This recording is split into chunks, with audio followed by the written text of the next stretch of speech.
கர்த்தருடைய பரிசுத்த நாமம் மகிமைப்படுவதாக. இன்னைக்கு நம்ம கர்த்தராகிய இயேசு கிறிஸ்துவோட வருகையில் என்ன நடக்கணுமோ அந்த வருகைக்கு பின்பு என்ன நிகழ்வுகள் நடக்குது அப்படின்றதையும் நம்ம ஆராய்ந்து பார்க்கலாம்.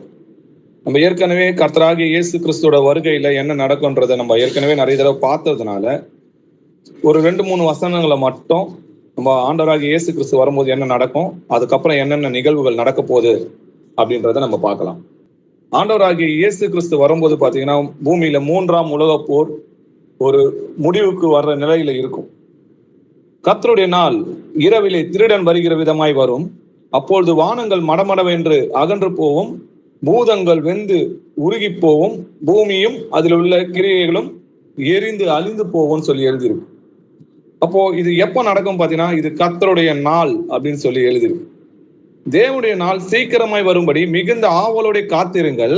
அந்த நாளிலே வானங்கள் வெந்து அழிந்து பூதங்கள் எரிந்து உருகி போவோம்னு சொல்லி நம்ம பார்க்கிறோம். அதே 2 பேதுரு 3ஆம் அதிகாரம் 7வது வசனத்துல பாத்தீங்கன்னா, இப்பொழுது இருக்கிற வானங்களும் பூமியும் அந்த வார்த்தையினாலே அக்கினிக்கு இரையாக வைக்கப்பட்டு தேவ பக்தி இல்லாதவர்கள் நியாயத்தீர்க்கப்பட்டு அழிந்து போகும் நாள் வரைக்கும் காக்கப்பட்டிருக்கிறதுன்னு சொல்லி எழுதிருக்கு. அப்போ தேவ பக்தி இல்லாதவங்க அக்னியினால நியாயத்தீர்க்கப்படும் வரைக்கும் நியாயத்தீர்க்கப்பட்டு அழிந்து போகும் நாள் வரைக்கும் இந்த பூமி காக்கப்பட்டு இருக்குது. அப்போ இந்த பூமியில ஒரு நியாயத்தீர்ப்பு நடக்குது. அது அக்னியினால கொடுக்கிற நியாயத்தீர்ப்பு அது ஆண்டவருடைய வருகையில நடக்குது. இதுதான் கர்த்தருடைய நாள்னு சொல்லி எழுதிருக்கு. அதுதான் 3ஆம் உலகப் போர். அதுக்கான சில வசனங்களை மட்டும் பார்க்கலாம். சங்கீதம் 21ஆம் அதிகாரம் 9வது வசனம் வாசிக்கலாம். உமது கோபத்தின் காலத்திலே அவர்களை அக்கினி சூளையாக்கி போடுவீர். கர்த்தர் தமது கோபத்திலே அவர்களை அழிப்பார். அக்கினி அவர்களை பட்சிக்கும். ஆமென். ஆமென். உமது கோபத்தின் காலத்திலே அவர்களை அக்கினி சூளையாக்கி போடுவீர். கர்த்தர் தமது கோபத்திலே அவர்களை அழிப்பார்னு சொல்லி எழுதியிருக்கு. இது எப்போ?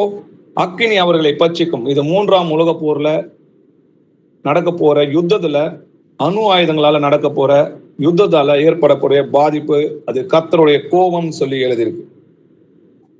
அவர் வரும் நாளை சகிப்பவன் யார்? அவர் வெளிப்படுகையில் நிலை நிற்பவன் யார்? அவர் புடமிடுவனுடைய அக்னியை போலவும் வண்ணாருடைய சவுக்காரத்தை போலவும் இருப்பார். அப்போ அவரோட வருகிற நாளை சகிப்பவன் யாருன்னு சொல்லி எழுது. அப்ப அந்த நாளை நம்மளால சகிக்கவே முடியாது. அவ்வளவு உக்கிரத்தின் கோபத்தையும் ஆண்டவர் காட்டுவார். அதனாலதான் அவர் எரிச்சல் உள்ள தேவன் சொல்லி எழுதியிருக்கு. வாசிக்கலாம். மல்கியா 4ஆம் அதிகாரம் 1வது வசனம். இதோ சூளையை போல எரிகிற நாள் வரும். அப்பொழுது அகங்காரிகள் யாவரும் அக்கிரமம் செய்கிற யாவரும் துரும்பாயிருப்பார்கள். வரப்போகிற அந்த நாள் அவர்களை சுட்டெரிக்கும். அது அவர்களுக்கு வேரையும் கொப்பையும் வைக்காமற் போகும் என்று சேனைகளின் கர்த்தர் சொல்லுகிறார். ஆமென். ஆமென். இதோ சூளையை போல் எரிகிற நாள் வருமா? எப்படி செங்கல் சூளையில அந்த செங்கலை போட்டு எரிப்பாங்களோ அது போல பூமி சூளையை போல் எரிகிற நாள் வரும். அப்பொழுது அகங்காரிகள் யாவரும் அக்கிரமம் செய்கிற யாவரும் துரும்பாயிருப்பார்கள். வரப்போகிற அந்த நாள் அதுதான் நம்முடைய கர்த்தராகிய இயேசு கிறிஸ்துவோட நாள். அவர்களை சுட்டெரிக்கும். அப்போ அவர்களை சுட்டெரிக்கிற அந்த நாள் தான் கர்த்தருடைய நாள் அப்படின்றத நம்ம புரிஞ்சுக்கணும். அது 3ஆம் உலக போர் அப்படின்றத நம்ம புரிஞ்சுக்கணும். மீகா 1ஆம் அதிகாரம் 3லிருந்து 4 வசனங்கள் வரைக்கும் வாசிக்கலாம். இதோ கர்த்தர் உமது ஸ்தலத்திலிருந்து புறப்பட்டு வருகிறார். அவர் இறங்கி பூமியின் உயர்ந்த இடங்களை மிதிப்பார்.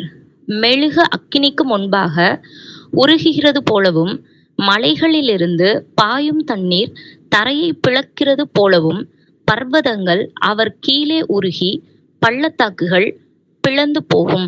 ஆமென். ஆமென். இந்த வசனம் ஆரம்பிக்கும் போது பாருங்க, இதோ கர்த்தர் தமது ஸ்தானத்திலிருந்து புறப்பட்டு வருகிறார். அப்போ என்ன நடக்குமா பாருங்க. அப்போ அவர் இறங்கி பூமியின் உயர்ந்த இடங்களை மிதிப்பார்னு போட்டிருக்கு. அதனாலதான் சகரியால பாத்தீங்கன்னா அவருடைய பாதங்கள் ஒலிவ மலையில நிற்கும்னு சொல்லி எழுதிருக்கு. அப்ப என்ன நடக்குமா பாருங்க. மெழுகு அக்கினிக்கு முன்பாக உருகிறது போல என்ன நடக்குமா? மலைகளிலிருந்து பாய்ந்த தண்ணீரை பிழைக்கிறது போலவும் பர்வதங்கள்னா ராஜ்யங்கள்னு புரிஞ்சுக்கணும். அவர் கீழே உருகிறது போல பள்ளத்தாக்குகள் பிறந்து போனா அந்த பூமியில ராஜ்யங்கள் கவிழ்க்கப்பட்டு பெரிய ஒரு அழிவை சந்திக்கும். எப்படி மெழுகு அக்கினிக்கு முன்பாக உருகுதோ அது போல பூமியில் உள்ள கிரியெல்லாம் அழிந்து போகும்னு சொல்லி ஆண்டவர் நமக்கு உணர்த்துறார். 2 தெசலோனிக்கேயர் 1:7-8 வசனங்கள் வாசிக்கலாம். தேவனை அறியாதவர்களுக்கும் நம்முடைய கர்த்தராகிய இயேசு கிறிஸ்துவின் சுவிசேஷத்திற்கு கீழ்ப்படியாதவர்களுக்கும் நீதியுள்ள ஆக்கினையை செலுத்தும்படிக்கு கர்த்தராகிய இயேசு தமது வல்லமையின் தூதரோடும் ஜுவாலித்து எரிகிற அக்கினியோடும் வானத்திலிருந்து வெளிப்படும் போது அப்படியாகும். ஆமென். தேவனை அறியாதவர்களும், இன்னைக்கு இயேசு கிறிஸ்து தான் சர்வ வல்லமுள்ள தேவன் என்றதை அறியாதவங்க கிறிஸ்தவங்களும் இருக்கிறாங்க, இந்துக்களும் இருக்கிறாங்க, மற்ற மதத்தாரும் இருக்கிறாங்க. அவர் தேவன் என்பதை அறியாம இருக்கிறாங்க இல்லையா? அவர் தான் சர்வ வல்லமுள்ள கர்த்தர்னு சொல்லி எழுதியிருந்தாலும் அதை அறியாம இருக்கிறாங்க. நம்முடைய கர்த்தராகிய இயேசு கிறிஸ்துவின் சுவிசேஷத்திற்கு கீழ்ப்படியாதவர்களும், சத்தியம் என்னன்னு தெரிஞ்சிருக்கும், இயேசு கிறிஸ்துவ அறிந்திருப்பாங்க, ஆனா புத்தி இல்லாத கன்னிகைகளா இருப்பாங்க இல்லையா? அப்படி சுவிசேஷத்திற்கு கீழ்ப்படியாதவர்களுக்கும் நீதியுள்ள ஆக்கினையை செலுத்தும்படிக்குதான் நம்முடைய கர்த்தர் தமது வல்லமையின் தூதரோடும் ஜுவாலித்து எரிகிற அக்கினியோடும், எப்படி வருவாராம்? ஜுவாலித்து எரிகிற அக்கினியோடும் வானத்தில் இருந்து வெளிப்படும் போது அப்படி ஆகும். அப்போ ஆண்டவராகிய இயேசு கிறிஸ்து வரும்போதுதான் இந்த 3ஆம் உலக போற அழிவை இந்த ஜனங்கள் சந்திக்கிறாங்க. அது ஒரு நியாய தீர்ப்பு. கீழ்ப்படிய தேவனை அறியாதவங்களுக்கும் சுவிசேஷத்தை கீழ்ப்படியாதவர்களுக்கும் கர்த்தர் அக்னியினால அவங்கள சுட்டெரிக்கிறாருன்றத நம்ம பாக்குறோம். கலைகளை கட்டி என்ன பண்றாரு? சுட்டெரிக்கிறாருன்றத நம்ம பாக்குறோம். சரி, அப்போ ஆண்டவராகிய இயேசு கிறிஸ்துவ வருகையில என்ன நடக்கும் அப்படின்றத நம்ம பாக்குறோம். அவர் வராரு. அவர் வரும்போது 3ஆம் உலக போர் நடக்குது. ஜனங்கள்ல அந்த அணு ஆயுதங்களால அழிக்கப்படுறாங்கன்றத பாக்குறோம். சரி, அப்போ என்ன நடக்கும்னு பாருங்க. லூக்கா 17ஆம் அதிகாரம் 20வது வசனத்துல ஒரு வசனத்தை கேட்கிறாங்க. உங்களுடைய ராஜ்யம் எப்பொழுது வரும் அப்படின்னு அவங்க கேட்கும்போது ஆண்டவர் சொல்றாரு, நோவாவின் நாட்களில் நடந்தது போலவே நடக்கும், மனுஷகுமாரன் நாட்களில் அதே போலதான் நடக்கும், லோத்துவின் நாட்களில் நடந்தது போலவே நடக்கும் அப்படின்னு சொல்றாரு இல்லையா? அப்ப பாத்தீங்கன்னா அந்த ராத்திரியிலே ஒரே படுக்கையில் படுத்திருக்கிற 2 பேரில் ஒருவன் ஏற்றுக்கொள்ளப்படுவான், மற்றவன் கைவிடப்படுவான். திரிகை திரிக்கிற 2 ஸ்திரீகளில் ஒருத்தி ஏற்றுக்கொள்ளப்படுவாள், மற்றவள் கைவிடப்படுவாள். வயலில் இருக்கிற 2 பேரில் ஒருவன் ஏற்றுக்கொள்ளப்படுவான், மற்றவன் கைவிடப்படுவான் என்று உங்களுக்கு சொல்லுகிறேன்றாரு. உடனே அவங்க கேட்கிறாங்க, அவர்கள் அவருக்கு பிரதியுத்தமாக, எங்கே ஆண்டவரே அப்படின்னு கேட்கிறாங்க. அதற்கு அவர், பிணம் எங்கேயோ அங்க கழுகுகள் வந்து சேரும் சொல்றாரு. அப்ப நமக்கு ஏற்கனவே தெரியும், பிணம்னா யாரு? இயேசு கிறிஸ்துவை ஏற்றுக்கொள்ளாம இருக்கிற இஸ்ரவேல் ஜனங்க தான் இன்னைக்கு பிணமா இருக்கிறாங்க. அவங்க மட்டும் கிடையாது, இயேசு கிறிஸ்துவை ஏற்றுக்கொள்ளாத யாவரும் பிணம் தான். ஏன்னா இயேசு கிறிஸ்து தான் ஜீவனா இருக்கிறார். அவர் நமக்குள்ள இருந்தாதான் நம்ம உயிரோடு இருக்கிறோம், ஜீவிக்கிறோம். அவர் இல்லைன்னா நம்ம பிணம் தான். அப்ப பிணம் எங்கேயோ அங்க கழுகுகள் வந்து சேரனா, இன்னைக்கு இஸ்ரேலை சுத்தி இருக்கிற இந்த முஸ்லிம்ஸ் நாடுகள்லாம் என்ன பண்ணும்? இஸ்ரேலுக்குள்ள வருவாங்கன்றதை நம்ம பார்க்கிறோம். அப்போ இஸ்ரேலுக்குள்ள மகா யுத்தம் நடக்கும். அப்ப நகரம் பிடிக்கப்படும். நம்ம ஏற்கனவே வாசிச்சிருக்கிறோம் இல்லையா? சகரியா 14ஆம் அதிகாரம் 2-3 வசனங்களை வாசிக்கலாம். எருசலேமுக்கு விரோதமாக யுத்தம் பண்ண சகல ஜாதிகளையும் கூட்டுவேன். நகரம் பிடிக்கப்படும், வீடுகள் கொள்ளையாகும், ஸ்திரீகள் அவமானப்படுவார்கள், நகரத்தாரில் பாதி மனுஷர் சிறைப்பட்டு போவார்கள், மீதியான ஜனமோ நகரத்தை விட்டு அறுப்புண்டு போவதில்லை. கர்த்தர் புறப்பட்டு யுத்த நாளிலே போராடுவது போல் அந்த ஜாதிகளோட போராடுவார். ஆமென். ஆமென். அப்போ கர்த்தராகிய இயேசு கிறிஸ்து எப்போ வராருன்னு பாத்தீங்கன்னா, பிணம் எங்கேயோ கழுகு அங்க வந்து சேரும். அப்போ ஒருத்தர் ஏற்றுக்கொள்ளப்படுவான், ஒருத்தன் கைவிடப்படுவானா, அங்க உயிர்த்தெழுதல் நடக்குதுன்றதை நம்ம புரிஞ்சுக்கணும். அதேதான் மத்தேயு 24ஆம் அதிகாரத்துல பாத்தீங்கன்னா, பிணம் எங்கேயோ அங்கே கழுகுகள் வந்து சேரும் சொல்லி முடியுது. அப்போது மனுஷகுமாரோடைய அடையாளம் வானத்தில் காணப்படும். அப்பொழுது மனுஷகுமாரன் வல்லமையோடும் மிகுந்த மகிமையோடும் வானத்தின் மேல் வருகிறதை பூமியில் உள்ள சகல கோத்திரத்தாரும் கண்டு புலம்புவார்கள். வலுவாய் துணிக்கும் எக்கால சத்தத்தோடே அவர் தமது தூதர்களை அனுப்புவார். அவர்கள் அவரால் தெரிந்து கொள்ளப்பட்டவர்களை வானத்தின் ஒரு முனை முதற்கொண்டு மறுமுனை மட்டும் 4 திசைகளும் கூட்டி சேர்ப்பாங்க. அப்ப என்ன நடக்குது? அவங்க தூதர்கள் வந்து அவரோட பிள்ளைகளை கூட்டி சேர்க்கிறாங்க. அதுதான் உயிர்த்தெழுதல்ன்றதை நம்ம புரிஞ்சுக்கணும். வாசிக்கலாம். 1 தெசலோனிக்கேயர் 4ஆம் அதிகாரம் 16-17 வசனங்கள் வாசிக்கலாம். ஏனெனில் கர்த்தர் தாமே ஆரவாரத்தோடும் பிரதான தூதனுடைய சத்தத்தோடும் தேவ எக்காலத்தோடும் வானத்திலிருந்து இறங்கி வருவார். அப்பொழுது கிறிஸ்துவுக்குள் மரித்தவர்கள் முதலாவது எழுந்திருப்பார்கள். பின்பு உயிரோடு இருக்கும் நாமும் கர்த்தருக்கு எதிர்கொண்டு போக மேகங்கள் மேல் அவர்களோடு கூட ஆகாயத்தில் எடுத்துக்கொள்ளப்பட்டு இவ்விதமாய் எப்பொழுதும் கர்த்தரோடு கூட இருப்போம். ஆமென். ஆமென். கர்த்தர் தாமே ஆரவாரத்தோடும் பிரதான தூதனுடைய சத்தத்தோடும் தேவ எக்காலத்தோடும் வானத்திலிருந்து இறங்கி வருவார். அவர் வர்றது ரகசியம் கிடையாது. ஆரவாரம் எங்கன்னா ரகசியமா இருக்குமா? தூதனுடைய சத்தம் எங்கன்னா ரகசியமா இருக்குது. நீங்க கேள்விப்பட்டீங்களா? தேவ எக்கால சத்தம் எங்கன்னா சைலண்டா இருக்குமா? இது எல்லாமே பயங்கரமா இருக்குன்றத நம்ம புரிஞ்சுங்க. அப்பொழுது கிறிஸ்துவுக்குள் மரித்தவங்க முதலாவது எழுந்திருப்பாங்க. பின்பு உயிரோடு இருக்கிற நாமும் கர்த்தருக்கு எதிர்கொண்டு போவோம். இது என்ன சொல்ல வருது இந்த வசனம்? உயிர்த்தெழுதல் நடக்குது. அப்போ கர்த்தராகிய இயேசு கிறிஸ்து வரும்போது என்ன நடக்குது? அவர் வானத்தில் இருக்கும்போது நம்ம முதல்ல கிறிஸ்துக்குள்ள மரித்தவங்க முதலாவது எழுந்திருக்காங்க. ரெண்டாவது உயிரோடு இருக்கிற நாமும் என்ன பண்றோம்? கர்த்தருக்கு எதிர்கொண்டு போறோம் அப்படின்றத நம்ம புரிஞ்சுக்கணும். சரி, வெளிப்படுத்தின விசேஷம் 20ஆம் அதிகாரம் 4 - 6 வசனங்கள் வரைக்கும் வாசிக்கலாம். அன்றியும் நான் சிங்காசனங்களை கண்டேன், அவைகளின் மேல் உட்கார்ந்தார்கள். நியாய தீர்ப்பு கொடுக்கும்படி அவர்களுக்கு அதிகாரம் அளிக்கப்பட்டது. இயேசுவை பற்றிய சாட்சியின் நிமித்தமும் தேவனுடைய வசனத்தின் நிமித்தமும் சிறை சேதம் பண்ணப்பட்டவர்களுடைய ஆத்துமாக்களையும் மிருகத்தையாவது அதன் சொரூபத்தையாவது வணங்காமலும் தங்கள் நெற்றியிலும் தங்கள் கையிலும் அதன் முத்திரையை தரித்து கொள்ளாமலும் இருந்தவர்களையும் கண்டேன். அவர்கள் உயிர்த்து கிறிஸ்துவுடனே கூட 1000 வருஷம் அரசாண்டார்கள். மரணமடைந்த மற்றவர்கள் அந்த 1000 வருஷம் முடியும் அளவும் உயிரடையவில்லை. இதுவே முதலாம் உயிர்த்தெழுதல். முதலாம் உயிர்த்தெழுதலுக்கு பங்குள்ளவன் பாக்கியவானும் பரிசுத்தவானுமாய் இருக்கிறான். இவர்கள் மேல் 2ஆம் மரணத்திற்கு அதிகாரம் இல்லை. இவர்கள் தேவனுக்கும் கிறிஸ்துவுக்கும் முன்பாக ஆசாரியராயிருந்து அவரோடு கூட 1000 வருஷம் அரசாளுவார்கள். ஆமென். கர்த்தருடைய 2ஆம் வருகையில தான் உயிர்த்தெழுதல் நடக்குது அப்படின்றத நம்ம பார்த்தோம் இல்லையா? கர்த்தர் தாமே ஆரவாரத்தோடும் பிரதான தூதரோடும் தேவ எக்காலத்தோடும் வானத்திலிருந்து இறங்கி வருவார். அப்பொழுது கிறிஸ்துக்குள் மரித்தவங்க உயிர்த்தெழுறாங்க. 2வது உயிரோடு இருக்கிற நம்மளும் எதிர்கொண்டு போறோம். அவங்க உயிர்த்தெழுந்து என்ன பண்ணாங்களாம்? கிறிஸ்துவோட கூட 1000 வருஷம் அரசாண்டார்கள்னு சொல்லி இந்த வசனங்கள் நம்மளுக்கு எழுதி இருக்கிறது. இன்னும் பாருங்க, மரணம் அடைந்த மற்றவர்கள், அதாவது கிறிஸ்துக்குள்ள மரிக்காதவங்க, பாவம் செஞ்சு துன்மார்க்கமா மரித்தவங்க என்ன பண்ணவங்களாம்? மரணம் அடைந்த மற்றவர்கள் அந்த 1000 வருஷம் முடியும் அளவும் உயிரடையவில்லை.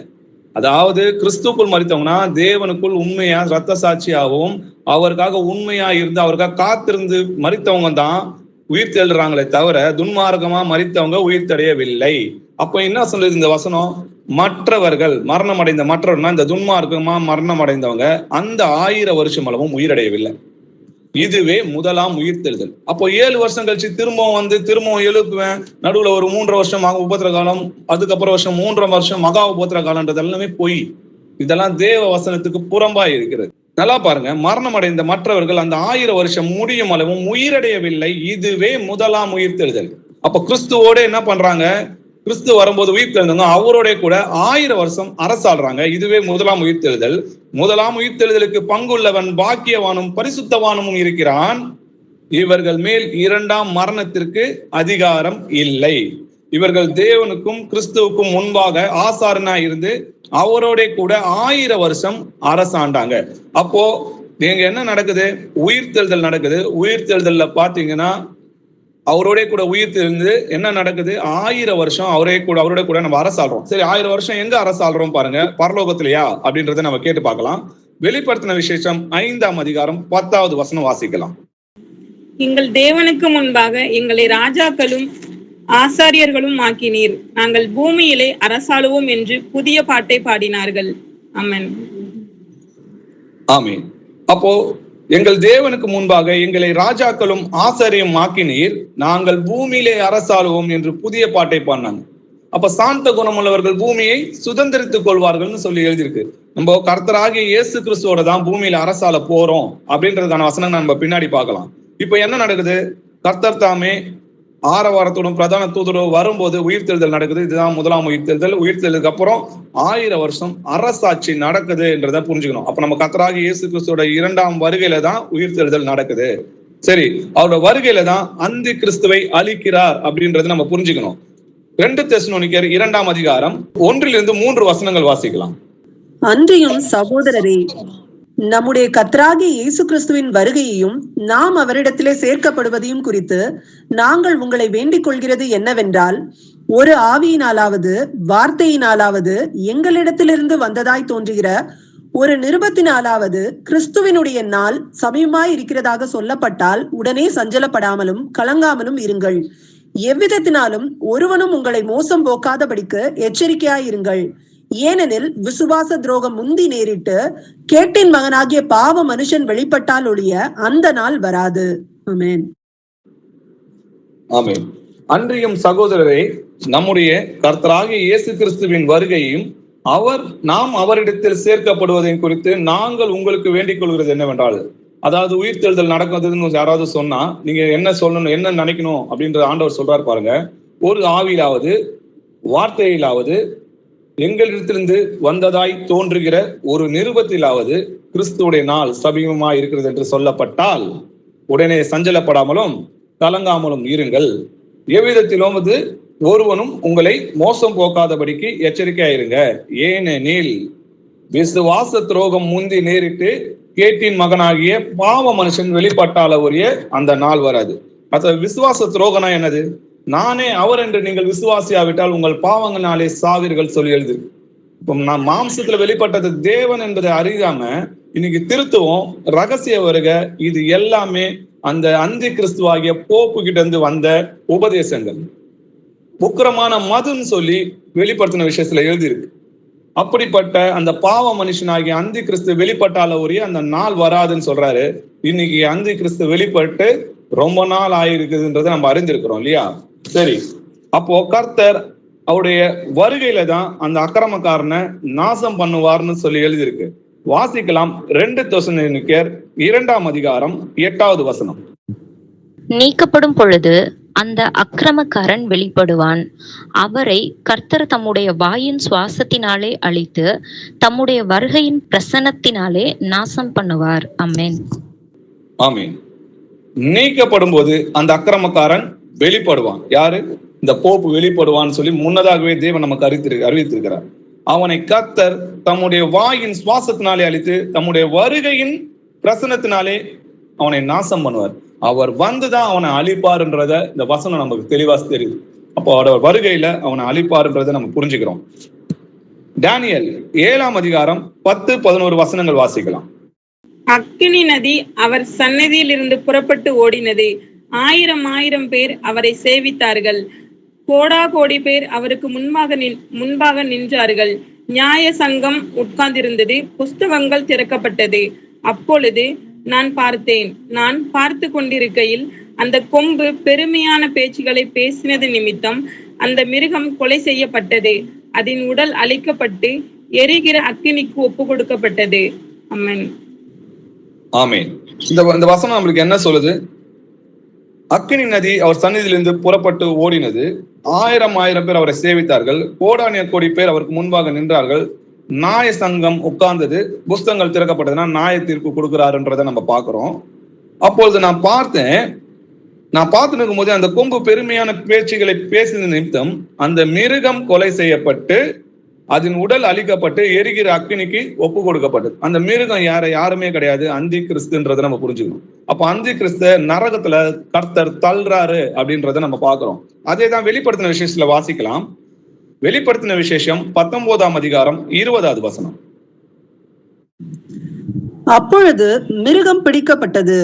மிருகத்தின் முன்பாக செய்த அற்புதங்களால் அதன் முத்திரையை தரித்தவர்களையும் அதன் சொரூபத்தை வணங்கினவர்களையும் மோசம் போக்கின கள்ள தீர்க்கதரிசியும் கூட பிடிக்கப்பட்டான். இருவரும் கந்தகம் எரிகிற அக்கினி கடலிலே உயிரோடே தள்ளப்பட்டார்கள். ஆமென். அப்பொழுது மிருகம் பிடிக்கப்பட்டது. யார் அந்த மிருகம்? அந்தி கிறிஸ்துன்றதை நம்ம பார்க்கிறோம். மிருகத்துக்கு முன்பாக செய்த அற்புதங்களால் அதன் முத்திரையை தரித்தவர்களையும் அதன் சொரூபத்தை வணங்கினவர்களையும். எது அது முத்திரை? அதோட சொரூபம் அவனோட கட்டளைகளுக்கு கீழ்படுகிறது தான் அது முத்திரையும் சொரூபமா இருக்குது. அந்தி கிறிஸ்துவோட ஆவிதான் அதுக்கு முத்திரையா இருக்குதுன்றதை நம்ம புரிஞ்சுக்கணும். நமக்கு மீட்கப்படும் நாளுக்கு என்று முத்திரையாக பெற்ற பரிசுத்த ஆவியானவர் இருக்கிறார். எப்போ? கர்த்தருடைய கட்டளைகளுக்கு கீழ்ப்படிந்து இயேசு கிறிஸ்து நாமத்துல ஞானஸ்நானம் பெற்றுக்கொள்ளும் போது நம்ம என்ன பண்றோம்? பரிசுத்த ஆவியை பெற்றுக்கொள்கிறோம்னு சொல்லி எழுதிருக்கு. அப்போ இயேசு கிறிஸ்து நாமத்தை மறுதலித்து அவனுடைய கட்டளைகளை கை கொள்ளும் போது என்ன நடக்குது? இன்னைக்கு கல்யாணத்துக்காகவும் இன்னைக்கு ஒரு மறிக்கிறதுக்காகவும் அடக்கம் பண்றது கல்லறைக்காகவும் ஒரு பங்குல போய் சேர்றாங்க. அதை வாங்கவும் விற்கவும் கூடாதபடிக்கு செய்ததுன்னு சொல்லி எழுதிருக்கு இல்லையா? அந்த முத்திரையை தரிச்சுக்கலன்னா அது வாங்கவும் விற்கவும் கூடாதபடிக்கு செய்தது. அப்போ இன்னைக்கு ஒரு கல்யாணம் பண்ணணும்னா அந்த சபையில போய் நீங்க சேர்ந்து மெம்பர் ஆகணும். உங்களுக்கு கல்லறை வேணுமா, அந்த சபையில போய் மெம்பர் ஆகணும். அப்படி அவங்க சட்ட திட்டங்களுக்கு நீங்க கீழ்ப்படிந்து அந்த தலைவணங்கி அதுக்கு நீங்க கீழ்ப்படியும் போது அதோட முத்திரையை நீங்க தரித்து கொண்டு அதுக்கு பங்காளியா இருக்கிறீங்க, அந்த சபையில பங்குதாரரா மாறுறீங்க. அதுதான் அதோட முத்திரையா இருக்கிறதுன்றதை நம்ம புரிஞ்சுக்கணும். அப்போ அப்படிப்பட்டவங்க என்ன பண்றாரா, அந்த கள்ள தீர்க்கதரிசியும் கூட பிடிக்கப்பட்டான். இன்னைக்கு அந்தி கிறிஸ்துவுக்கு ஊழியம் செய்யற அநேக கள்ள தீர்க்கதரிசிகள் இருக்கிறாங்க இல்லையா? போப்புக்கு சப்போர்ட் பண்ணிக்கிட்டோம். இன்னைக்கு அவரோட உடன்படிக்கை பண்ணிருக்கிற ஏஜி சர்ச்சா இருக்கட்டும், இல்ல மத்த சர்ச்சா இருக்கட்டும், எந்த சபையா இருக்கட்டும், இன்னைக்கு ரோமன் கத்தோலிக்க ஒரு சபையோட இருக்கிற அனைத்து சபைகளும் கள்ள கிறிஸ்துகள் தான், கள்ள தீர்க்கதரிசிகள் தான். இருவரும் கந்தகமும் எரிகிற அக்கினி கடலிலே உயிரோட தள்ளப்பட்டார்கள்னு சொல்லி பாக்குறோம். அப்போ கர்த்தராகிய இயேசு கிறிஸ்துவோட வருகையில உயிர்த்தெழுதல் நடக்குது. அப்போவே அந்தி கிறிஸ்துவோட அழிவும் நடக்குதுன்றத நம்ம பாக்குறோம். அதுக்கப்புறம் என்ன நடக்குதுன்னு பாத்தீங்கன்னா, பிசாசை 1000 வருஷம் மறுவும் அவர் பாதாளத்திலே கட்டி வைக்கிறார்ன்றதை நம்ம பாக்குறோம். வாசிக்கலாம். வெளிப்படுத்தின விசேஷம் 20ஆம் அதிகாரம் 1-3 வசனங்கள் வாசிக்கலாம். ஒரு தூதன் பாதாளத்தின் திறவுகோலையும் பெரிய சங்கிலியையும் தன் கையிலே பிடித்துக்கொண்டு வானத்தில் இருந்து இறங்கி வர கண்டேன். பிசாஸ் என்றும் சாத்தான் என்றும் சொல்லப்பட்ட பழைய பாம்பாகிய வலு சர்ப்பத்தை அவன் பிடித்து அதை 1000 வருஷம் அளவும் கட்டி வைத்து அந்த 1000 வருஷம் நிறைவேறும் வரைக்கும் அது ஜனங்களை மோசம் போக்காதபடிக்கு அதை பாதாளத்திலே தள்ளி அடைத்து அதன் மேல் முத்திரை போட்டான். அதற்கு பின்பு அது கொஞ்ச காலம் விடுதலையாக வேண்டும். ஆமென்.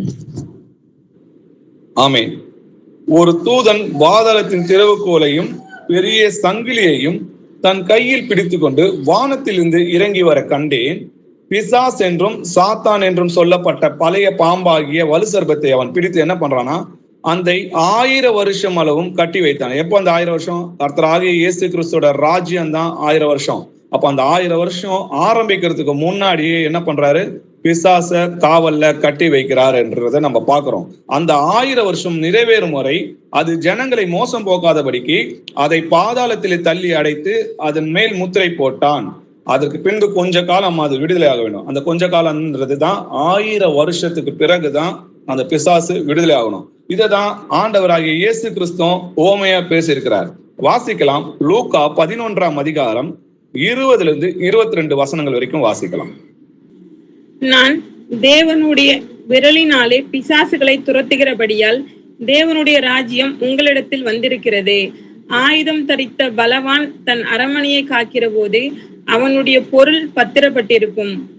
அவனிலும் அதிக பலவான் வந்து அவனை மேற்கொள்வானேயாகில் அவன் நம்பியிருந்த சகல ஆயுத வர்க்கத்தையும் பறித்து கொண்டு அவனுடைய கொள்ளை பொருளை பங்கிடுவான். ஆமென். ஆமென். ஆண்டவர் பிசாசுகளை ஓட்டும் போது அவர் என்ன சொல்றாங்கன்னா, விரட்டும் போது அவங்க என்ன சொல்றாங்க பாத்தீங்கன்னா, நீ பிசாசுகளால பேய்களை ஓட்டுற அப்படின்னு அவங்க சொல்லும் போது அவர் என்ன சொல்றாரு, நான் தேவனுடைய விரலினாலே பிசாசுகளை துரத்துறபடினால் தேவனுடைய ராஜ்யம் உங்களிடத்துல வந்திருக்கிறது. ஆயுதம் தரித்த பலவான் தன் அரண்மனையை காக்கிற போது அவனுடைய பொருள் பத்திரமா இருக்கும். அவனிலும் அதிக பலவான் வந்து அவனை மேற்கொண்டானாகில் அவன் நம்பி இருக்கின்ற சகல ஆயுதத்திற்களையும் பறித்து கொண்டு அவனுடைய கொள்ளை பொருட்களை பங்கிடுவான். அதாவது அவனிலும் ஒருத்தன் பலவான் வந்தாதான் அவனை துரத்த முடியும். சாத்தானுக்கு விரோதமா சாத்தான்மே இருந்தா அவனுடைய ராஜ்யம் எப்படி நிலை நிற்கும்?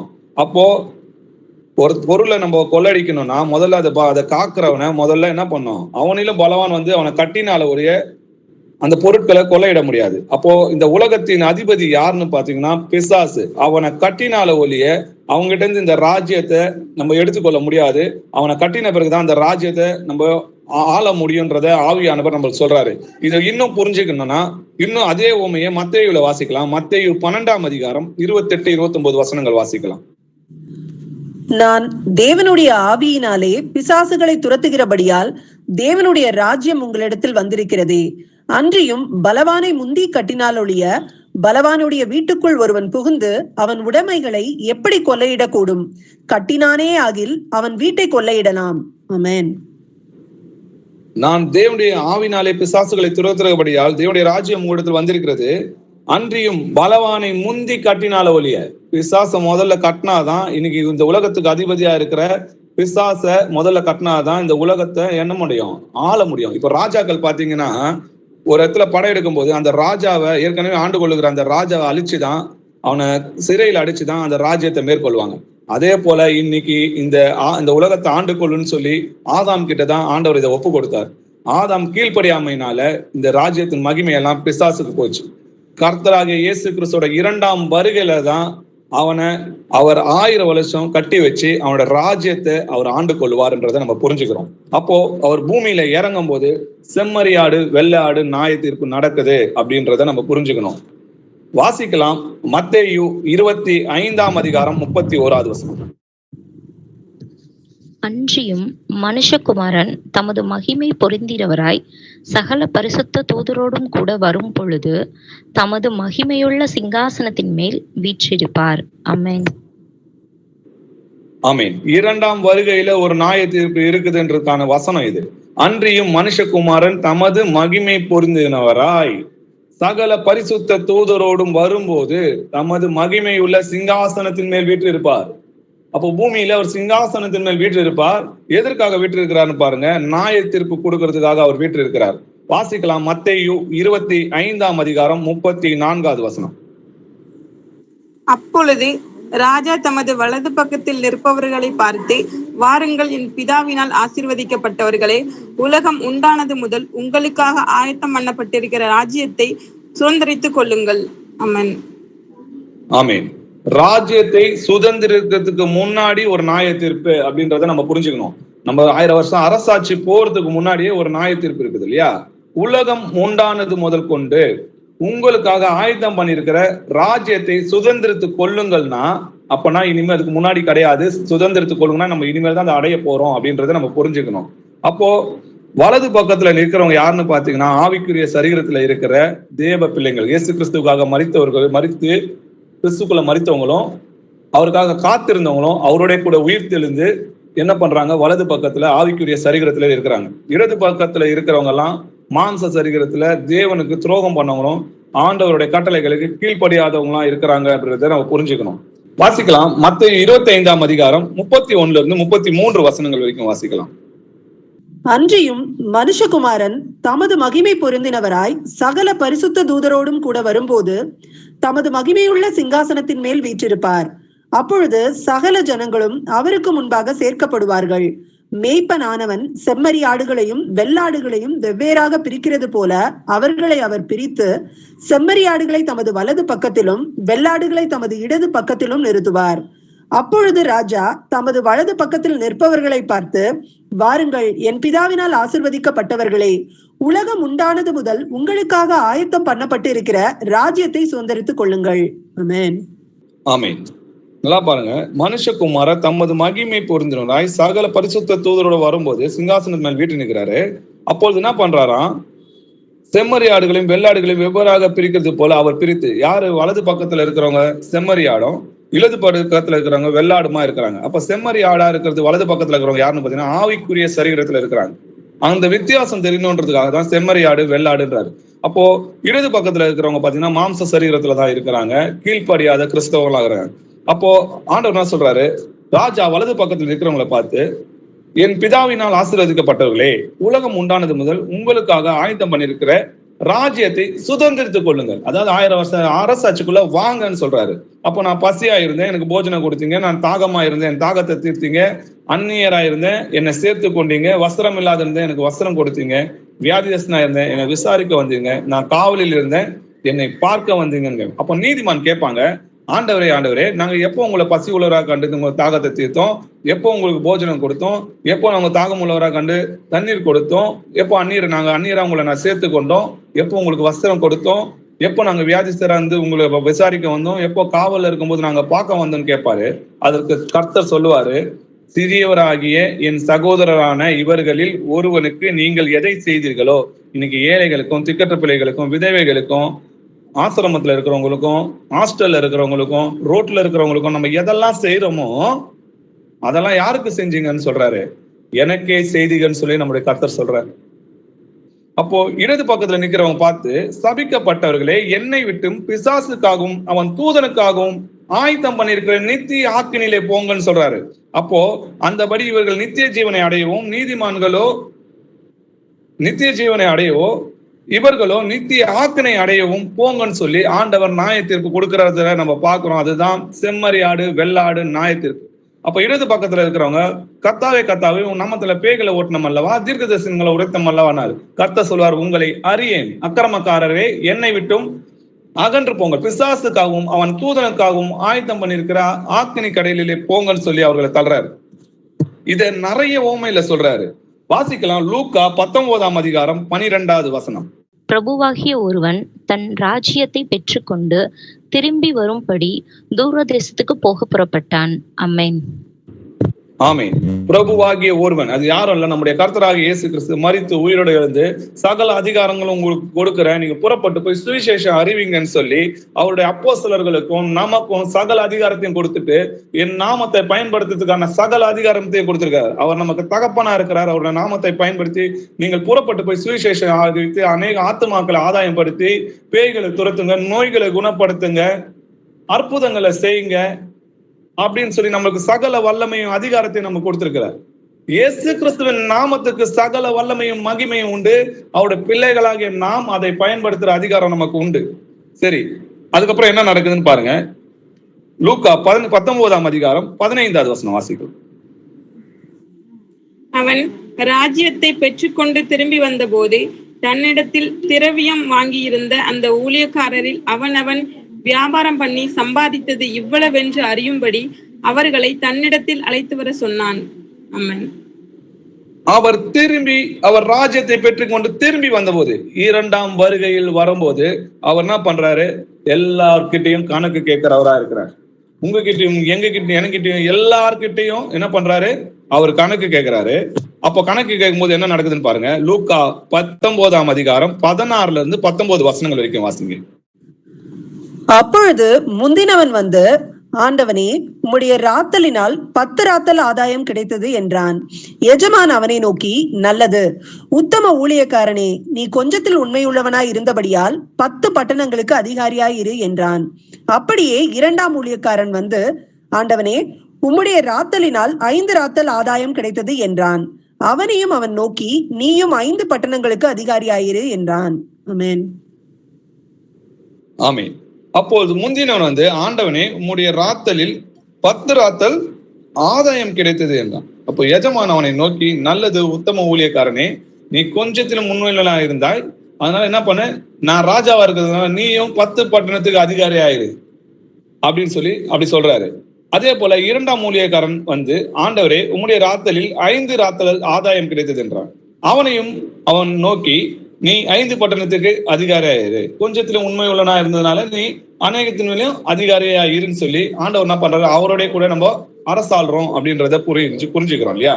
அப்போ அதனாலதான் வசனம் சொல்லுது, அவருடைய பாடுகள் பட்டால் பாடுகளை சகித்தோமானால் அவருடைய கூட ஆளுகையும் செய்வோம் அப்படின்னு சொல்லி எழுதியிருக்கு. அப்போ நம்ம இப்போ இந்த உலகத்துல சின்ன சின்ன உபத்திரங்களை சகித்து ஆண்டவருக்காக உறுதியாய் விசுவாசத்தோட நிலைத்திருந்தோம்னா அவருடைய காரியம் புறப்பட்டு போய் நம்ம சுவிசேஷங்களை அறிவித்து ஆத்மா ஆதாயம் செய்யணும், ஆண்டவருக்காக நம்ம பயன்படணும். நம்ம விதைக்கிறதும் நீர் பாய்ச்சிக்கிறது மட்டும்தான் நம்மளுடைய வேலை. விளைய செய்கிறது தேவனாலதான் ஆகும். அதனால எதை குறித்தும் கவலைப்படாம ஆண்டவருடைய நம்மளுக்கு என்ன வசனம் கொடுத்திருக்கிறாரோ அதுதான் தாளந்து. ஆத்மாக்கள் ஆண்டவர் கொடுக்கல, தாளந்து கொடுத்திருக்காரு, வசனங்களை கொடுத்திருக்கிறாரு. நமக்கு என்ன தெரியும் அதை போய் சொல்லுவோம். அப்போ கொஞ்சம் உள்ளவனுக்கு இன்னும் அதிகமா கிடைக்கும், உள்ளவன் எவனோ அவனுக்கு அதிகமாய் கொடுக்கப்படும் சொல்லிடுது.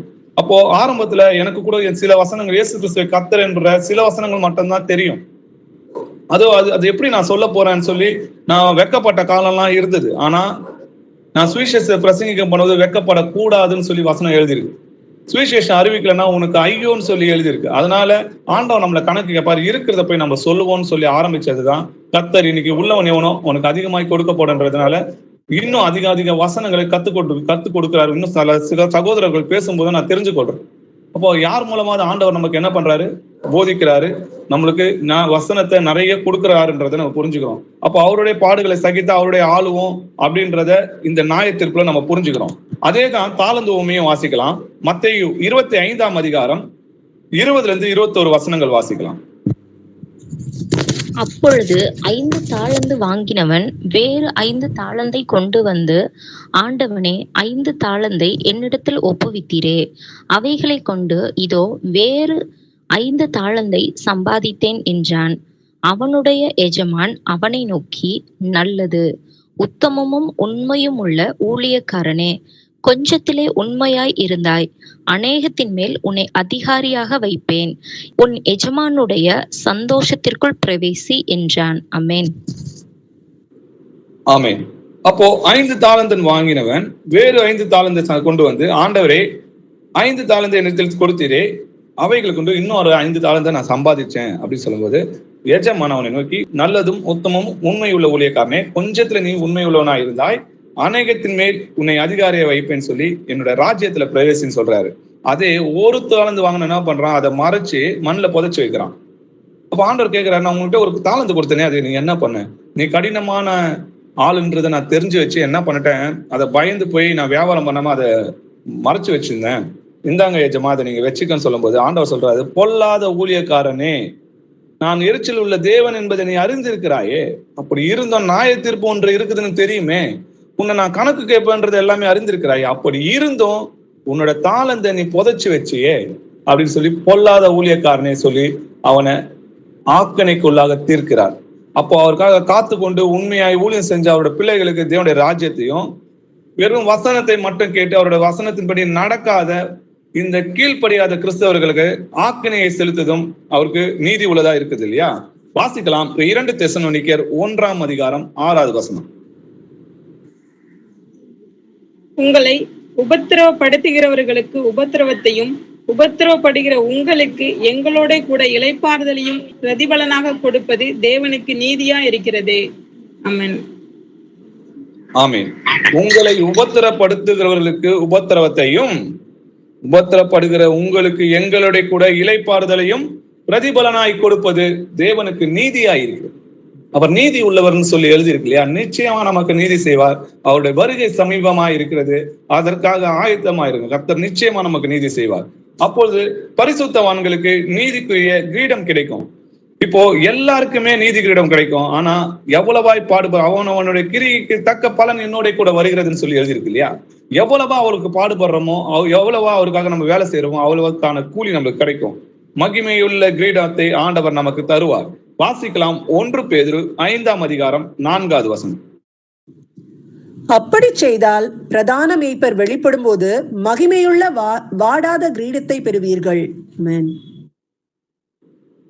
அப்படி செய்தால் எப்படி செஞ்சனா, ஆண்டோடைய கட்டளைகளை கீழ்ப்படிந்து அவருக்கு நம்ம ஊழியம் செஞ்சனா, பிரதான ஆசாரிய மேய்ப்பர் வெளிப்படும் போது மகிமையுள்ள வாடாத கிரீடத்தை பெறுவீர்கள் சொல்லியது. அப்போ நிச்சயமா மேய்ப்பர் அவர்னா ஆடுகள் நம்மளா இருக்கும். அப்போ வலது பக்கத்துல இருக்கிற செம்மறி ஆடுகளுக்கு என்ன கிடைக்குது? வாடாத மகிமையுள்ள கிரீடம் கிடைக்குதுன்றதை நம்ம புரிஞ்சுக்கணும். 2 தெசலோனிக்கேயர் 4-ம் வசனம் வாசிக்கலாம். இது முதல் நீதியின் கிரீடம் எனக்காக வைக்கப்பட்டிருக்கிறது. நீதியுள்ள நியாயாதிபதியாகிய கர்த்தர் அந்நாளிலே அதை எனக்கு தந்தருள்வார். எனக்கு மாத்திரமல்ல, அவர் பிரசன்னமாகுதலை விரும்பும் யாவருக்கும் அதை தந்தருள்வார். ஆமென்.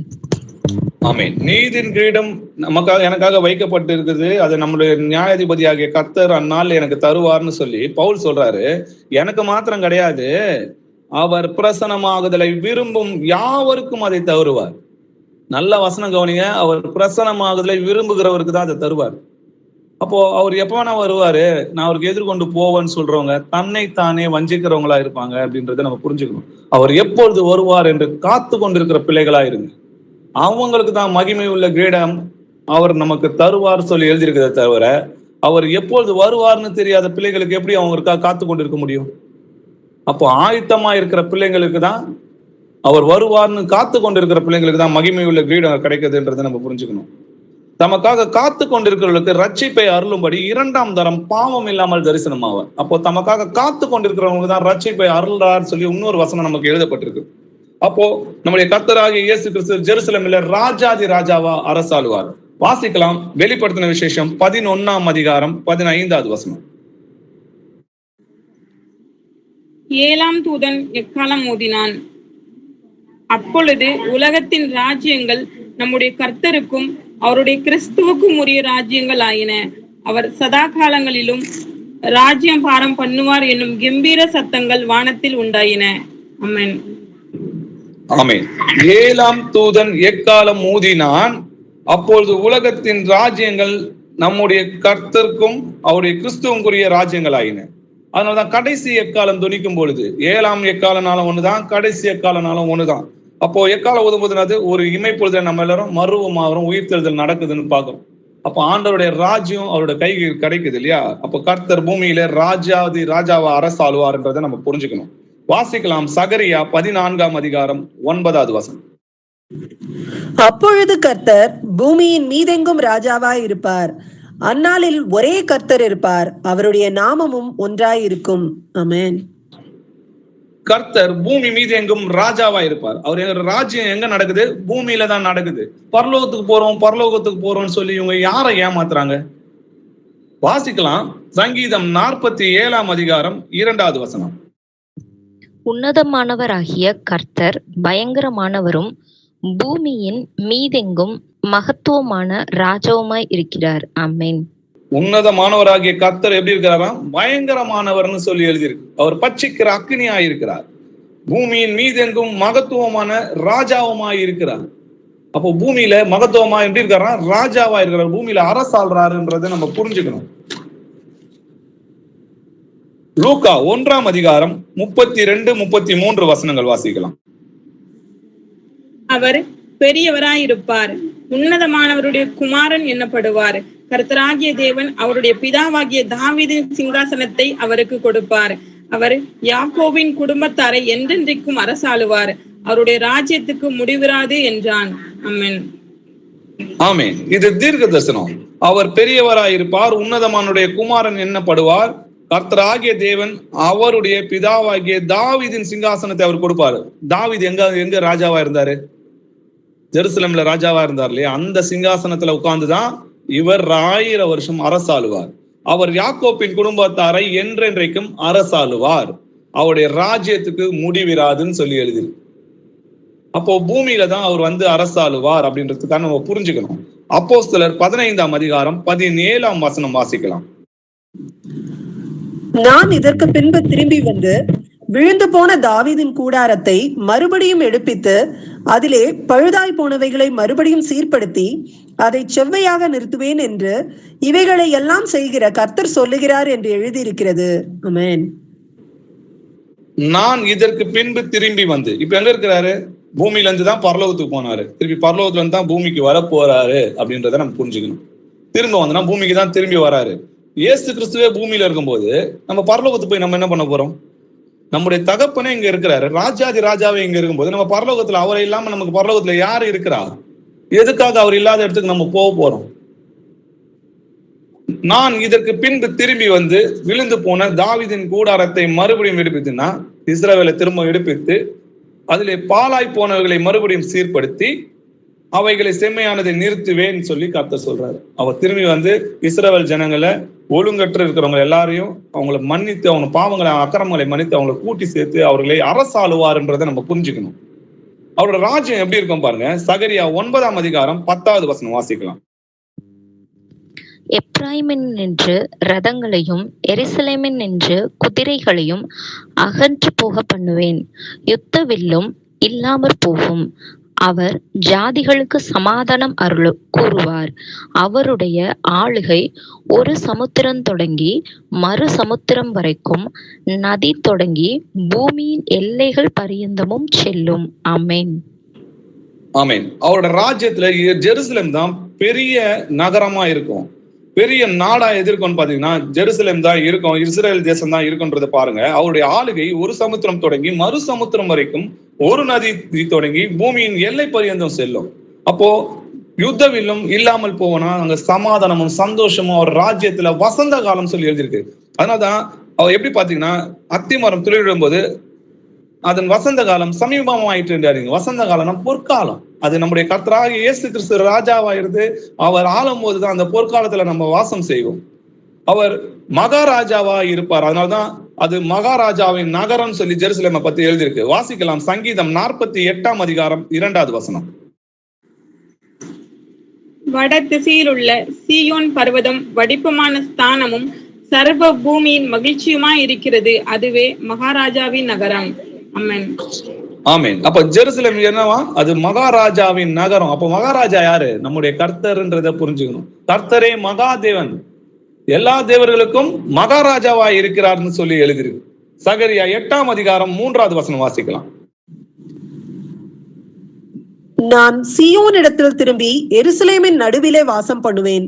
எருசலேம் சத்திய நகரம் என்றும் சேனைகளுடைய கர்த்தரின் பர்வதம் பரிசுத்த பர்வதம் என்றும் அழைக்கப்படும் என்று கர்த்தர் சொல்லுகிறார். ஆமென். ஜெருசலேம் நடுவிலே நான் வாசம் பண்ணுவேன். ஜெருசலேம் சத்திய நகரம் என்றும் சேனைகளின் கர்த்தரின் பரிசுத்த பர்வதம் என்றும் அது அழைக்கப்படும். ராஜாதி ராஜாவா நம்முடைய கர்த்தர் ஜெருசலேம்ல அரசாளுவார் அப்படின்றத நம்ம புரிஞ்சுக்கணும். அந்த ராஜ்யம் முழுவதும் பரிசுத்தமாய் இருக்கும் அப்படின்றத நம்ம புரிஞ்சுக்கணும். சமுத்திரம் ஜலத்தினால் நிறைந்திருக்கிறது போல பூமி கர்த்தரை மகிமையை அறிகிற அறிவினால் நிறைந்திருக்கும். எல்லோரும் தேவனை அறிகிற அறிவினால் நிறைந்திருப்பாங்க. இன்னைக்கு வேதத்தை ஒருத்தர் யாருக்கும் விலக்கி சொல்லணும்ன்றது போல அன்னைக்கு யாருக்கும் சொல்ல தேவையில்லை. எல்லோருக்குமே இயேசு கிறிஸ்துவை தேவன் என்றும் கர்த்தர் என்றும் நம்ம அறிந்திருக்கோம். அவருடைய ராஜ்யத்துல எப்படி இருக்கும் பாருங்க. ஏசாயா 11 அதிகாரம் 6-9 வசனங்கள் வரைக்கும் வாசிக்கலாம். அப்பொழுது ஓனாய் ஆட்டுக்குட்டியோடும் கூட தங்கும், புலி வெள்ளாட்டு குட்டியோடு கூட படுத்துக்கொள்ளும், கன்று குட்டியும் பாலசிங்கமும் காளையும் ஒருமித்திருக்கும், ஒரு சிறு பையன் அவைகளை நடத்துவான், பசுவும் கரடியும் கூடி மேயும், அவைகளின் குட்டிகள் ஒருமித்து படுத்துக்கொள்ளும், சிங்கம் மாட்டை போல் வைக்கோல் தின்னும், பால் குடிக்கிற குழந்தை வெறியன் பாம்பு வலையின் மேல் விளையாடும், பால் மறந்த பிள்ளை கட்டுவிரியன் புற்றிலே தன் கையை விடும். என் பரிசுத்த பர்வதம் எங்கும் தீமை செய்வரும் இல்லை, கேடு செய்வோரும் இல்லை. சமுத்திரம் ஜலத்தில் நிறைந்திருக்கிறது போல் பூமி கர்த்தரை அறிகிற அறிவில் நிறைந்திருக்கும். ஆமென். ஆமென்.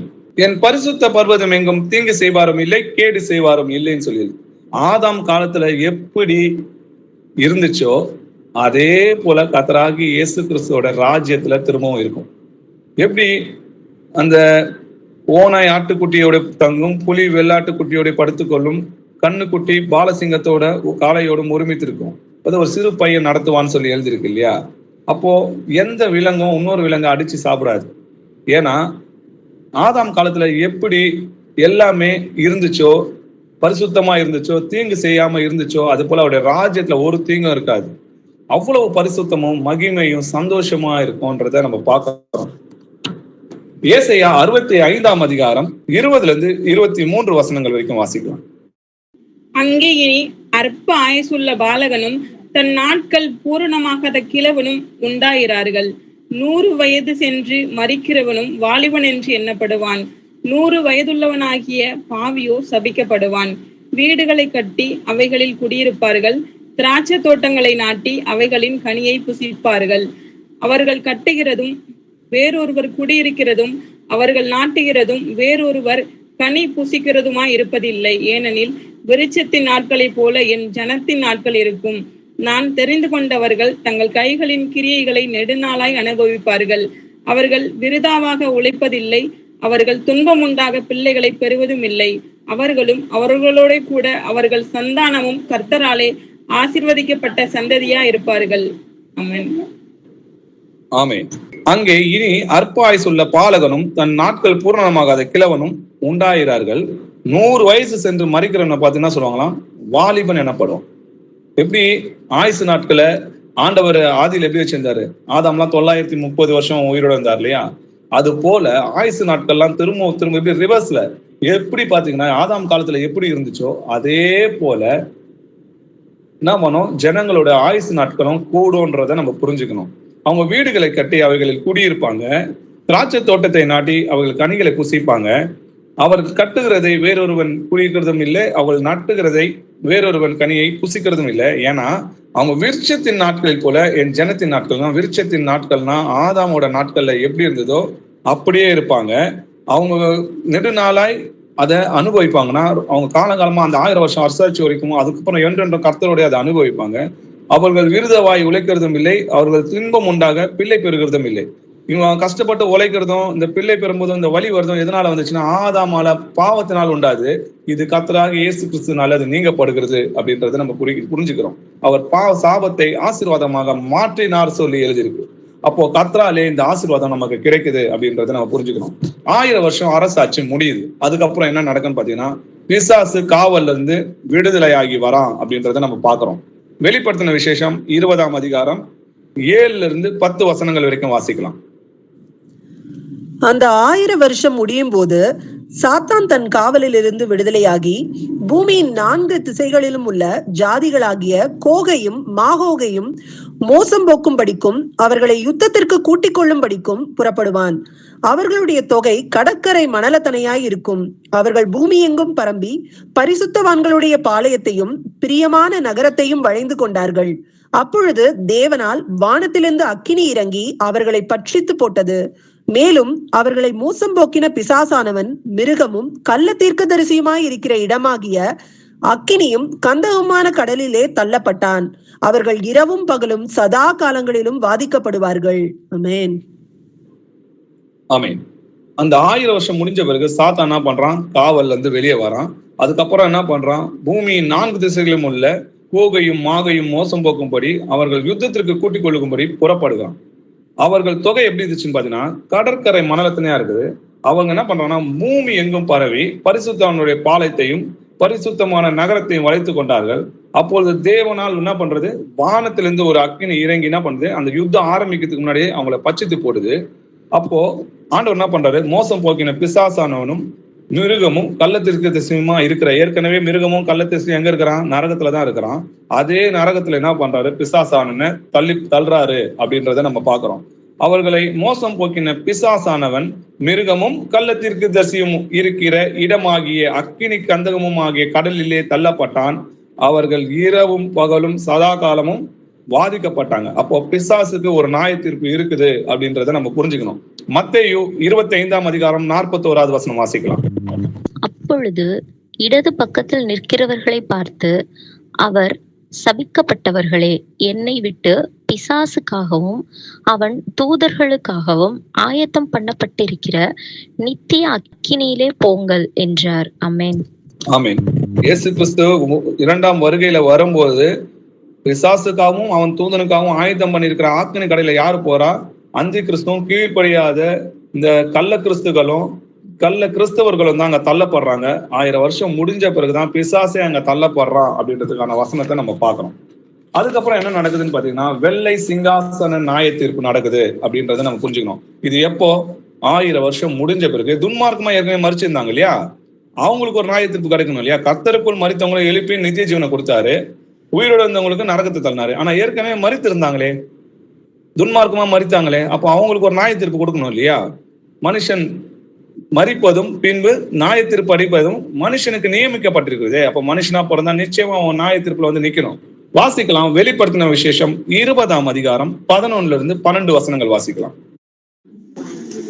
பின்பு நான் பெரிய வெள்ளை சிங்காசனத்தையும் அதன் மேல் வீற்றிருக்கிறவரையும் கண்டேன். அவருடைய சமூகத்திலிருந்து பூமியும் வானமும் அகன்று போயின. அவைகளுக்கு இடம் காணப்படவில்லை. மரித்தோர் ஆகிய சிறியோரையும் பெரியோரையும் தேவனுக்கு முன்பாக நிற்க கண்டேன். அப்பொழுது புஸ்தகங்கள் திறக்கப்பட்டன. ஜீவ புஸ்தகம் என்னும் வேறொரு புஸ்தகமும் திறக்கப்பட்டது. அப்பொழுது அந்த புஸ்தகங்களில் எழுதப்பட்டவைகளின்படியே மரித்தோர் தங்கள் தங்கள் கிரியைகளுக்கு தக்கதாக நியாய தீர்ப்பு அடைந்தார்கள். ஆமென். பின்பு நான் பெரிய வெள்ளை சிங்காசனத்தை கண்டேன். இது எப்போ? 1000 வருஷம் முடிஞ்ச பிறகு, பிசாசு அழிச்ச பிறகு என்ன நடக்கிறாங்க? பின்பு நான் பெரிய வெள்ளை சிங்காசனத்தையும் அதன் மேல் வீற்றிருக்கிறவரையும் கண்டேன். அவருடைய சமூகத்தில் இருந்து பூமியும் வானமும் அகன்று போயின. அவைகளுக்கு இடம் காணவில்லை. மரித்தோராகிய சிறியோரையும் பெரியோரையும் தேவனுக்கு முன்பாக நிற்க கண்டேன். யார் இவங்க? அந்த 1000 வருஷம் முதலாம் உயிர்த்தெழுதல்ல பங்கு கொள்ளுகிறவன் பாக்கியவான். மற்றவங்க அந்த 1000 வருஷம் வரவும் உயிரடையவில்லை. இப்போ அந்த மற்றவங்களை தான் திரும்பவும் எழுப்புறாரு. இவங்க யாருன்னு பாத்தீங்கன்னா, ஏற்கனவே பாவம் செஞ்சு துன்மார்க்கமா மரித்தவங்க ஆண்டவராகிய இயேசு கிறிஸ்துவோட வருகையில உயிரடைய மாட்டாங்க. அவங்க காவல்ல கட்டப்பட்டிருப்பாங்க. வாசிக்கலாம். ஏசாயா 24ஆம் அதிகாரம் 21, 22 வசனங்கள் வாசிக்கலாம். அக்காலத்தில் கர்த்தர் உன்னதமான சேனையை உன்னதத்திலும் பூமியின் ராஜாக்களை பூமியிலும் விசாரிப்பார். அவர்கள் கெபியில் ஏகமாய் கட்டுண்டவர்களாக சேர்ந்து காவலில் அடைக்கப்பட்டு அநேக நாள் சென்ற பின்பு விசாரிக்கப்படுவார்கள். ஆமென். அவர்கள் கெபியிலே ஏகமாய் கட்டுண்டவர்களாய் சேர்ந்து காவலில் அடைக்கப்பட்டு அநேக நாள், அதாவது 1000 வருஷம் முடிஞ்ச பிறகு சென்ற பின்பு அவங்க என்ன பண்ணாங்க? விசாரிக்கப்படுவாங்க. அதுதான் வெள்ளை சிங்காசன நியாய தீர்ப்பு. அதனால்தான் தங்களுடைய ஆதி மேன்மையை காத்து கொள்ளாமல் தங்களுக்குரிய வாசஸ்தலத்தை விட்டுவிட்ட தூதர்களையும் மகா நாளில் நியாய தீர்ப்புக்கு என்று நித்திய சங்கிலி நாளை கட்டி அந்தகாரத்திலே அடைத்து வைத்திருக்கிறார். அப்போ இங்க மகா நாளில் நியாய தீர்ப்புக்கு நித்திய சங்கிலி நாளை கட்டி வச்சிருக்க அந்த தூதர்கள் யாருன்னு பாத்தீங்கன்னா சேத்தோட வம்சத்துல இருக்கிறவங்க மனிதர்கள் தான் புரிஞ்சுக்கணும். இயேசு கிறிஸ்துவை ஏற்றுக்கொண்டு திரும்பவும் துன்மார்க்கமா ஆண்டோடைய கட்டளைகளை மீறினவங்களை தான் ஆண்டவர் என்ன சொல்றாங்க? தூதர்கள்னு சொல்லி எழுதியிருக்காரு. அப்போ அவங்களதான் 1000 வருஷம் அரசாட்சி முடிஞ்ச பிறகு வெள்ளை சிங்காசன நியாய தீர்ப்புல கர்த்தர் நியாய தீர்ப்பு கொடுக்கிறாருன்றதை நம்ம புரிஞ்சுக்கணும். வாசிக்கலாம். வெளிப்படுத்தின விசேஷம் 20ஆம் அதிகாரம் 13-15 வசனங்கள் வரைக்கும். சமுத்திரம் தன்னிலுள்ள மரித்தோரை ஒப்புவித்தது, மரணமும் பாதாளமும் தங்களிலுள்ள மரித்தோரை ஒப்புவித்தன. யாவரும் தங்கள் தங்கள் கிரியைகளின்படியே நியாய தீர்ப்படைந்தார்கள். அப்பொழுது மரணமும் பாதாளமும் அக்கினி கடலிலே தள்ளப்பட்டன. இது 2ஆம் மரணம். ஜீவ புஸ்தகத்தில் எழுதப்பட்டவனாக காணப்படாதவன் எவனோ அவன் அக்கினி கடலிலே தள்ளப்பட்டான். ஆமென். சமுத்திரமும் தன்னிலுள்ள மரித்தோரை ஒப்புவித்தது, மரணமும் பாதாளமும் தங்களிலுள்ள மரித்தோரை ஒப்புவித்தது. யாவரும் தங்கள் தங்கள் கிரியையின்படியே நியாய தீர்க்கப்பட்டாங்கன்னு சொல்லி பார்க்கிறாங்க. அப்போ மரணமும் பாதாளமும் அக்கினி கடலிலே தள்ளப்பட்டது. இது 2ஆம் மரணம். அதனால்தான் ஆண்டவர் இதை 2ஆம் உயிர்த்தெழுதல்னு சொல்லவே கிடையாது. அதுக்கு பேர் 2ஆம் மரணம். ஏன்னா அவங்களை எழுப்பி அப்படியே என்ன பண்றாரு? நரகத்துக்கு தள்ளுறாரு. ஜீவ புஸ்தகத்தில் எழுதப்பட்டவனாக காணப்படாதவன் எவனோ அவன் அக்கினி கடலிலே தள்ளப்படும். ஏன்னா ஜீவ புஸ்தகத்துல எழுதினவங்க எல்லாமே 1ஆம் உயிர்த்தெழுதல்ல எழுந்திருப்பாங்க. அதனால்தான் அவன் 1ஆம் உயிர்த்தெழுதல்ல பங்குள்ளவன் பாக்கியவான் சொல்லி எழுதியிருக்கு. வெள்ளை சிங்காசன நியாய தீர்ப்புக்கு அப்புறம் பாத்தீங்கன்னா நான் புதிய வானத்தையும் புதிய பூமியும் உண்டாக்குனேன்னு சொல்றாரு இல்லையா? வாசிக்கலாம். வெளிப்படுத்தின விசேஷம் 21ஆம் அதிகாரம் 1வது வசனம். புதிய வானத்தையும் புதிய பூமியையும் கண்டேன். முந்தின வானமும் முந்தின பூமியும் ஒளிந்து போயின, சமுத்திரமும் இல்லாமற் போயிற்று. ஆமென். நான் புதிய வானத்தையும் புதிய பூமியையும் கண்டேன். முந்தின வானமும் முந்தின பூமியும் ஒளிந்து போயின, சமுத்திரமும் இல்லாமல் போயிட்டு. அப்போ புதிய வானத்தையும் புதிய பூமியும் ஆண்டவர் உண்டாக்குவாரா அப்படின்னு அந்த கேள்வியை கேட்டு பார்க்கணும் இல்லையா? இப்போ ஏற்கனவே பழைய உலகத்தை பூர்வ உலகத்தை என்ன பண்ணாலும் ஜலப்பிரளயத்தினால அழித்தாருனாரு. இப்போது இருக்கிற உலகம்னு சொல்லி எழுதிருக்கு. அப்போது இந்த உலகமும் இப்போது இருந்த உலகம் வேற வேறையா? அப்போது இந்த கிரியையெல்லாம் அழிஞ்சு போச்சு. இதே பூமியில தான் நம்ம இருக்கிறோம் அப்படின்றத புரிஞ்சுக்கணும். அப்போ புதிய வானம் புதிய பூனா இந்த பூமியில இருக்கிற பழைய கிரியையெல்லாம் அழிஞ்சு போய் முழுவதும் பரிசுத்தமா இருக்குது அப்படின்றத நம்ம பார்க்கிறோம். வெளிப்படுத்தின விசேஷம் 21ஆம் அதிகாரம் 4-5 வசனங்கள் வாசிக்கலாம். அவர்களுடைய கண்ணீர் யாவையும் தேவன் துடைப்பார். இனி மரணமும் இல்லை, துக்கமும் இல்லை, அலறுதலும் இல்லை, வருத்தமும் இல்லை, முந்தினவைகள் ஒளிந்து போயின என்று விளம்பினது. சிங்காசனத்தின் மேல் வீற்றிருந்தவர், இதோ நான் சகலத்தையும் புதிதாக்குகிறேன் என்றார். பின்னும் அவர், இந்த வசனங்கள் சத்தியமும் உண்மையுமானவைகள், இவைகளை எழுது என்றார். ஆமென். அவருடைய கண்ணீர்கள் யாவரையும் தேவன் துடைப்பார். இனி மரணமும் கிடையாது, துக்கமும் கிடையாது. நித்திய ஜீவன் ஆண்டவர் நம்ம கொடுக்கிறாருன்றதை பார்க்கிறோம். முந்தினவைகள் ஒளிந்து போயின அப்படின்னு சொல்லி எழுதியிருக்கு. முந்தினவைகள் ஒளிந்து போயினா எல்லாமே புதியதாயின. புதியதாகுதுன்னா என்னது? ஏற்கனவே புதிதாகுதுன்னா ஒருத்தனை ஆண்டவர் சொல்றா இல்லையா, ஒருவன் மறுபடியும் பிறவாட்டால் தேவனுடைய ராஜ்யத்தை பிரவேசிக்க மாட்டான். அப்ப நம்ம மறுபடி பிறக்கிறோமா? இல்லையா? அப்போனா அது பழையவைகள் ஒளிந்தன. அதனால்தான் எபேசியர்ல பாத்தீங்கன்னா, அந்தபடி முந்தின நடக்கைக்குரிய மோசம் போக்கும் இச்சைகளாலே கெட்டு போகிற பழைய மனுஷனை நீங்கள் கலைத்து போட்டு உங்கள் உள்ளத்திலே புதிதான ஆவி உள்ளவர்களாகி மெய்யான நீதியிலும் பரிசுத்தத்திலும் தேவனுடைய சாயலாக சிருஷ்டிக்கப்பட்ட புதிய மனுஷனை தடுத்துக் கொள்ளுங்கள். அப்போ நம்ம புதுசா பிறந்திருக்கிறோமா இல்ல வேற மனுஷன் ஆயிட்டோமா? அப்போ நம்முடைய பழைய கிரியை எல்லாம் ஒளிஞ்சு போய் புதிதாய் மாறி இருக்குது இல்லையா?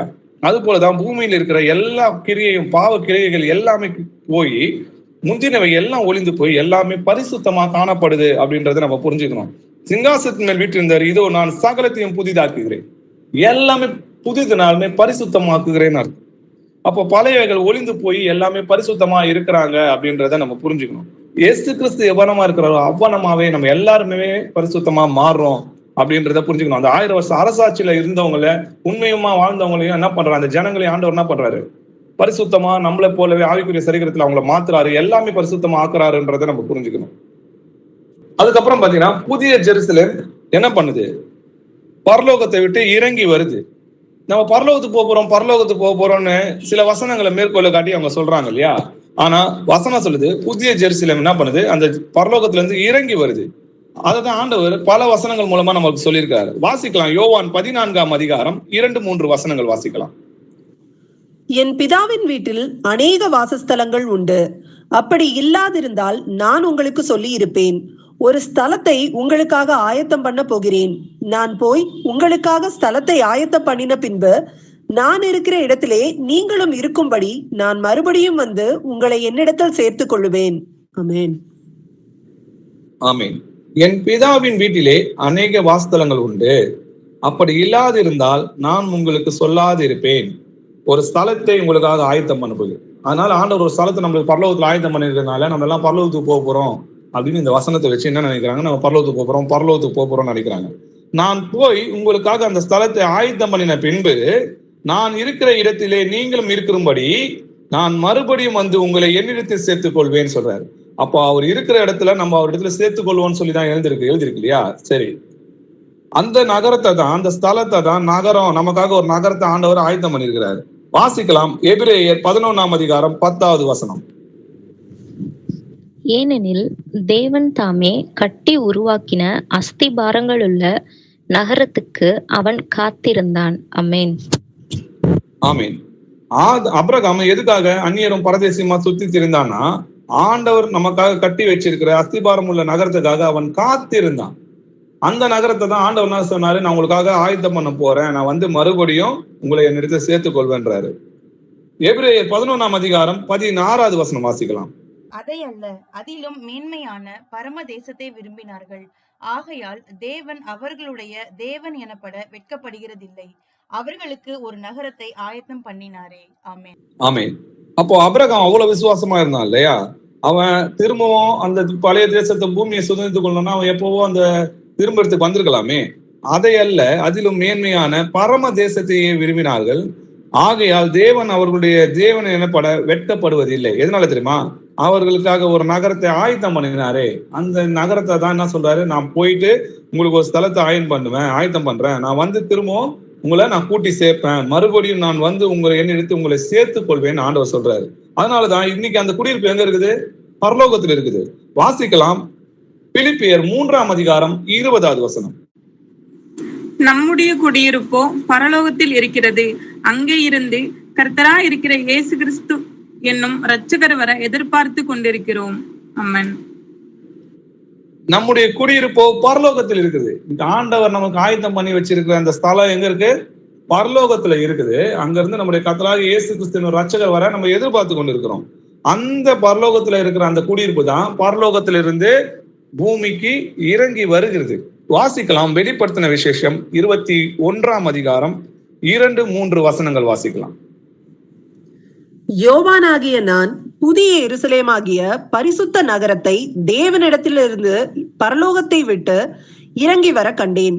அது தன் புருஷனுக்காக அலங்கரிக்கப்பட்ட மணவாட்டியை போல ஆயத்தமாக்கப்பட்டிருந்தது. மேலும் பரலோகத்திலிருந்து உண்டான ஒரு பெரும் சத்தத்தை கேட்டேன். அது, இதோ மனுஷர்களிடத்திலே தேவனுடைய வாசஸ்தலம் இருக்கிறது, அவர்களிடத்திலே அவர் வாசமாயிருப்பார், அவர்களும் அவருடைய ஜனங்களாயிருப்பார்கள். தேவன் தாமே அவர்களோடு கூட இருந்து அவர்களுடைய தேவனாயிருப்பார். ஆமென். புதிய ஜெருசலமாகிய பரிசுத்த நகரத்தை நான் தேவனிடத்திலிருந்து பரலோகத்தை விட்டு இறங்கி வர கண்டேன். யாரும் பரலோகத்துக்கு போல, பரலோகத்துல இருக்கிற அந்த நகரமே நமக்காக கர்த்தர் இறங்கி வர செய்கிறார்ன்றதை நம்ம பார்க்கிறோம். அது எப்படி இருந்துச்சாம் பாருங்க. புருஷனுக்காக அலங்காரம் பண்ணப்பட்ட மணவாட்டியை போல் ஆயத்தமாய் இருந்தது. பரலோகத்திலிருந்து உண்டான ஒரு பெரும் சத்தத்தை நான் கேட்டேன். அது, இதோ மனுஷரிடத்திலே தேவனுடைய வாசஸ்தலம் இருக்கிறது, அவர்களிடத்திலே அவர் வாசம் பண்ணுவார், அவர்களும் அவருடைய ஜனமாயிருப்பார்கள், தேவன் தாமே அவர்களோட இருந்து அவர்கள் தேவனாயிருப்பார். அதிலே வெளிப்படுத்தின விசேஷம் 21ஆம் அதிகாரம் 10வது வசனம் வாசிக்கலாம்.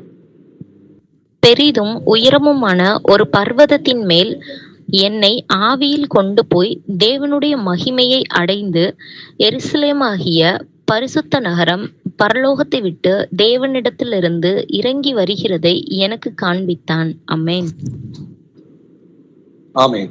பெரிதும் உயரமான ஒரு பர்வதத்தின் மேல் என்னை ஆவியில் கொண்டு போய் தேவனுடைய மகிமையை அடைந்த ஜெருசலமாகிய பரிசுத்த நகரம் பரலோகத்தை விட்டு தேவனிடத்தில் இறங்கி வருவதை எனக்கு காண்பித்தார்.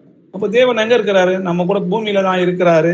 அது பரலோகத்துல இருந்து இறங்கி வர கண்டேன்னு சொல்லி நம்ம பாக்குறோம். அப்போ பரலோகத்துல இருந்து பூமிக்கு இறங்கி வர்றது அந்த ஜெருசலேம்ல தான் நம்ம கூடியிருக்கிறோம். அது எவ்வளவு பிரம்மாண்டமா இருந்ததுன்றத, அதோட வாசல்கள் எப்படி இருந்ததுன்றது, அதுக்கப்புறம் வசனங்கள் நம்மளுக்கு தெளிவா இருக்கிறத நம்ம படிக்கிறோம். பின்பு நாம் பளிங்கை கோப்பான தெளிவான ஜீவ தண்ணீர் உள்ள சுத்தமான நதியும் தேவனும் ஆட்டுக்குட்டியானவரும் இருக்கிற சிங்காசனத்திலிருந்து புறப்பட்டு வருகிறதை எனக்கு காண்பித்தார். நகரத்து வீதியில் மத்தியிலும் நகரத்தின் இரு கரைகளிலும் 12 விதமான கனிகளை தரும் ஜீவ விருட்சம் இருந்தது. அது மாதந்தோறும் தன் கனியை கொடுக்கும். அந்த விருட்சத்தின் இலைகள் ஜனங்கள் ஆரோக்கியம் அடைவதற்கு ஏதுவாய் இருக்கிறது. இனி ஒரு சாபமும் இராது.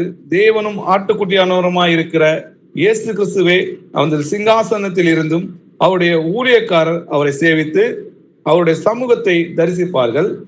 அவருடைய நாமம் அவருடைய நெற்றிகளில் இருக்கும்.